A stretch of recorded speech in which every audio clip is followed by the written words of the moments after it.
L'armée ukrainienne poursuit son avancée sur le front nord. Les combats les plus violents se déroulent dans la ville de Liman. Les troupes ukrainiennes encercleraient les troupes russes. Kiev demande une adhésion accélérée à l'OTAN après l'annexion par la Russie de 4 régions ukrainiennes, célébrée en grande pompe à Moscou. Après la demande d'adhésion de l'Ukraine à l'OTAN ce vendredi, l'Alliance a réagi et rappelé que la décision requiert une unanimité parmi ses membres.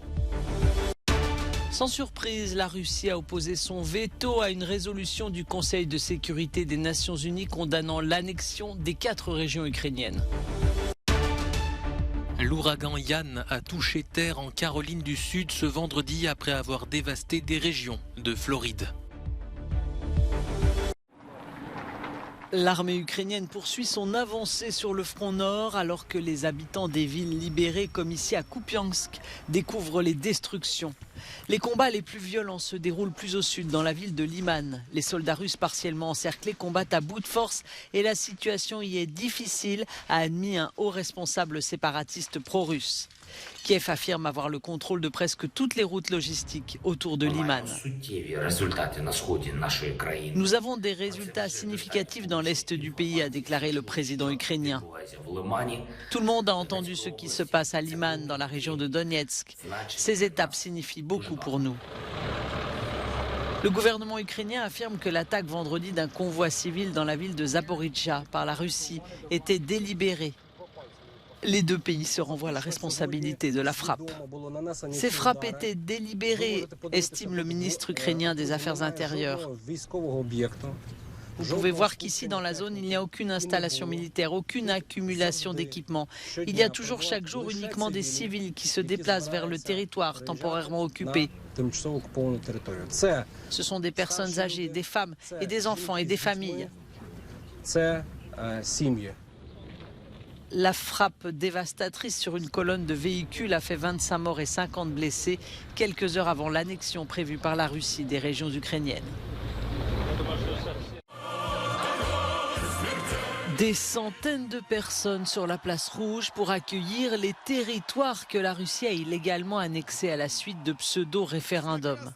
Le président russe s'est entouré de représentants pro-russes de ces provinces pour officialiser la plus grande annexion par la force depuis la Seconde Guerre mondiale. Le droit de faire un choix. Les gens sont venus au référendum et ont fait ce choix, a déclaré Vladimir Poutine, pour être avec leur mère patrie historique, avec la Russie. La Russie n'ouvre pas seulement les portes de sa chère maison, elle ouvre son cœur à ses frères et sœurs. Bienvenue à la maison. La réponse de l'Ukraine a été immédiate, faisant monter les enjeux du conflit. Kiev a demandé son adhésion accélérée à l'OTAN. Une adhésion qui semble pour l'instant peu probable, mais qui change le statut de l'Ukraine après des mois de guerre où les Alliés ont fait pression pour que Kiev ne fasse pas de demande dans l'espoir de négociations de paix. De facto, nous avons déjà prouvé notre interopérabilité avec les normes de l'Alliance. Elles sont réelles pour l'Ukraine, réelles sur le champ de bataille et dans tous les aspects de notre interaction. Nous nous faisons confiance, nous nous aidons et nous nous protégeons mutuellement. Voilà ce qu'est l'Alliance. Le président Zelensky a également déclaré qu'il ne s'assiera pas à la table des négociations tant que Poutine sera le président de la Russie. Après la demande d'adhésion de l'Ukraine à l'OTAN ce vendredi, l'Alliance a immédiatement réagi via la voix de son secrétaire général. Toute démocratie en Europe a le droit de demander l'adhésion à l'OTAN et les alliés de l'OTAN respectent ce droit et nous avons répété que la porte de l'OTAN reste ouverte. Nous soutenons le droit de l'Ukraine à choisir sa propre voie, à décider du type d'accord de sécurité dont elle veut faire partie.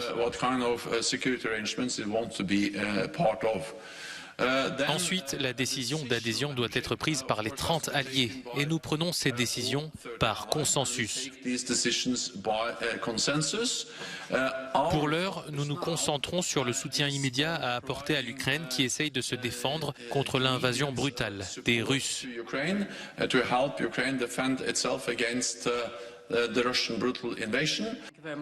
Depuis le siège de l'OTAN à Bruxelles, Jens Stoltenberg a également réagi à l'annexion par la Russie des 4 régions d'Ukraine, une annexion qualifiée d'illégitime. Sans surprise, la Russie a opposé son veto à une résolution du Conseil de sécurité des Nations Unies condamnant l'annexion de 4 régions ukrainiennes par Moscou. 10 voix pour l'adoption de la résolution, 4 abstentions dont la Chine. Moscou est de plus en plus isolé. Une fois de plus, a déclaré l'ambassadrice du Royaume-Uni, la Russie a abusé de son droit de veto pour défendre ses actions illégales. Les membres du Conseil ont voté de différentes manières, mais une chose est claire, pas un seul autre membre de ce Conseil ne reconnaît la tentative d'annexion illégale du territoire ukrainien par la Russie. Le veto de la Russie ne change rien à ce fait. Nous sommes fatigués de le répéter encore et encore, ajoute l'ambassadeur ukrainien. Permettre à la Russie de se prévaloir du droit de l'Union soviétique d'opposer son veto aux décisions du Conseil de sécurité empêche effectivement cet organe d'exercer sa responsabilité première en vertu de la Charte des Nations Unies, le maintien de la paix et de la sécurité internationale. Joe Biden répète que le bloc occidental restera fermement derrière l'Ukraine. L'Amérique et ses alliés ne vont pas, permettez-moi d'insister sur ce point, ne vont pas se laisser intimider, ne vont pas être intimidés par Poutine et ses menaces irréfléchies. La résolution devrait être présentée la semaine prochaine aux 193 pays à l'Assemblée générale de l'ONU. Avec l'annonce de la mobilisation en Russie, des dizaines de milliers d'hommes, de peur d'être enrôlés dans l'armée, tentent de fuir vers l'étranger. Face à cet afflux, la Commission européenne a demandé aux 27 de réduire au minimum la délivrance de visas aux citoyens russes. Les États membres doivent procéder à une évaluation très approfondie. Et si une personne peut constituer une menace pour la sécurité ou pour les relations diplomatiques de certains États membres, cette personne ne devrait pas recevoir de visa. Si une personne, un citoyen russe, a l'intention de rester plus de 90 jours dans l'UE, il ou elle ne devrait pas recevoir de visa.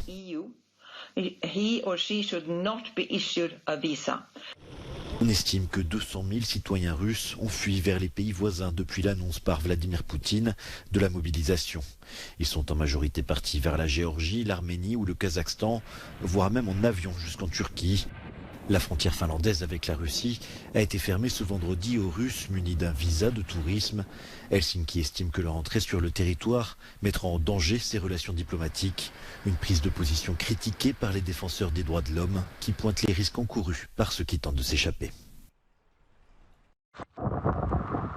L'ouragan Yann a touché terre vendredi en Caroline du Sud où il provoquait déjà des vents violents jusqu'à 140 km/h ainsi que des fortes pluies et une dangereuse montée des eaux. Après Georgetown, en début d'après-midi, l'ouragan de catégorie 1 a atteint Charleston. En Floride, la tempête est passée mais les dégâts sont considérables. La situation en Floride est très grave. Nous commençons tout juste à voir l'ampleur de cette destruction. Elle se classera probablement parmi les pires de l'histoire de la nation. Vous avez tous vu à la télévision des maisons et des propriétés rasées. Il faudra des mois, des années pour reconstruire. Au moins une vingtaine de morts ont été signalés en Floride selon un bilan préliminaire très prudent car les autorités tentent de savoir si ces décès sont directement liés à la tempête. Le bilan matériel, lui, est historique avec un niveau sans précédent de montée des eaux. Près de 2 millions de clients étaient privés d'électricité vendredi après-midi. Selon le centre des ouragans, la tempête devrait rapidement s'affaiblir en progressant dans les terres ce week-end. Un second coup d'État en 8 mois au Burkina Faso quand des militaires chassent d'autres militaires. Le lieutenant-colonel Paul-Henri Sandaogo Damiba, arrivé au pouvoir par un putsch fin janvier, a été démis de ses fonctions par des militaires. En ajoutant les 2 putschs au Mali et celui en Guinée, c'est le 5e coup d'État en Afrique de l'Ouest depuis 2020. La répression des manifestations se poursuit en Iran, faisant entre 50 et 80 morts selon les sources. Plusieurs commissariats ont été attaqués récemment. Une des attaques a fait 19 morts à Zahedan, dans l'est du pays, dont un commandant des gardiens de la Révolution. 9 étrangers ont également été arrêtés, liés aux manifestations, selon les autorités, qui annoncent plus de 1200 arrestations depuis le 16 septembre.